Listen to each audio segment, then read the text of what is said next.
For some people in the UK, a pay rise means keeping 49p of every extra pound. Not because of a mistake, not because of bad luck, because of the way the system is built. And most people only find out after the rise has already been spent. This episode is about a quiet assumption, the assumption that earning more means owing less. It sounds obvious. It feels like common sense. And in Britain right now, it is becoming less true every year. Here is the claim, stated plainly. A higher income does not reliably shrink debt. Sometimes it leaves debt exactly where it was, and sometimes quietly, it helps debt grow. That sounds like a personal failure. It usually isn't. Mostly, it is arithmetic. Because the system treats your pay rise very differently to how it feels. Start with who this is actually happening to. There is an old picture of debt in this country. Someone out of work, someone who lost control, someone unlike you. That picture is out of date. By the end of 2023, 44% of people coming to Step Change for debt advice had a full-time job. Not part-time work, not no work, full-time employment, and that number had risen from 38% in 2021.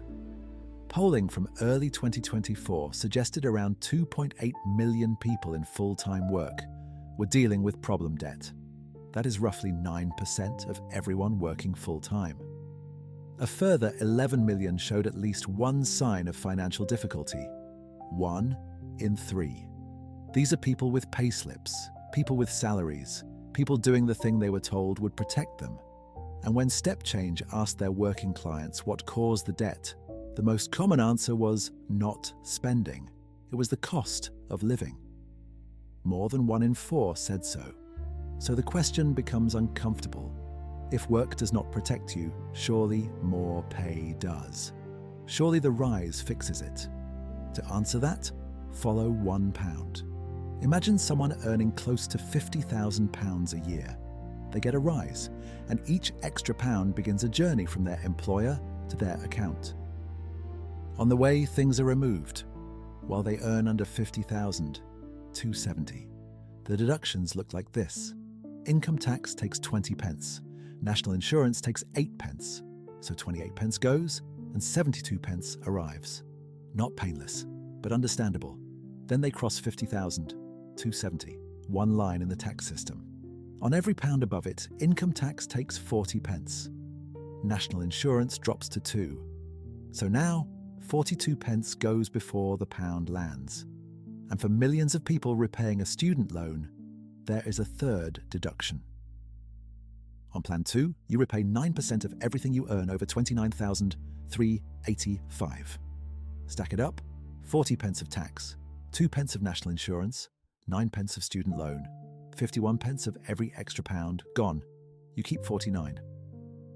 The offer letter rarely explains any of this. It says the big number. The gross number, the number you tell your family. The deductions happen later. Quietly, on a payslip most people have stopped reading. And here is the part that makes this a story about the system, not about individuals. That line, 50,270, does not move.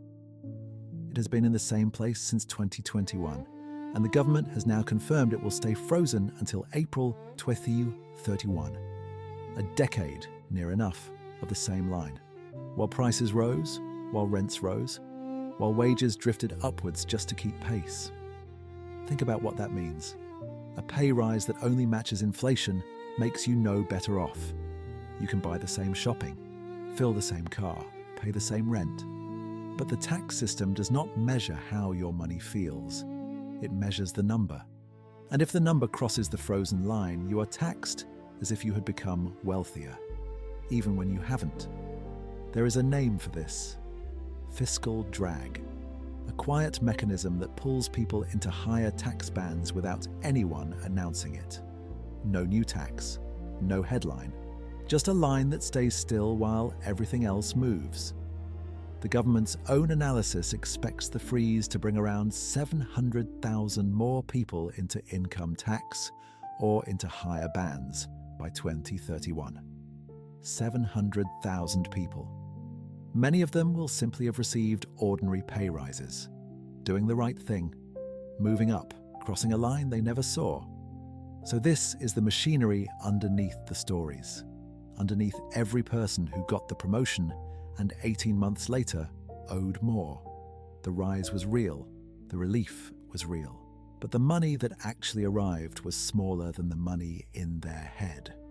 And that gap is where debt grows, because people do not spend their net income. People spend their expectations. A £15,000 rise becomes a simple sum. 15,000 divided by 12, around £1,250 a month. That becomes the number in your head, the number you plan around, the number you quietly start spending. But the account never sees that number.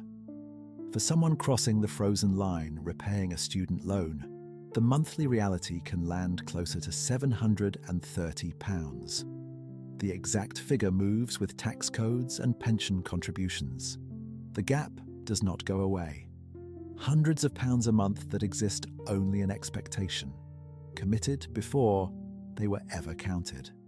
And there is one more turn.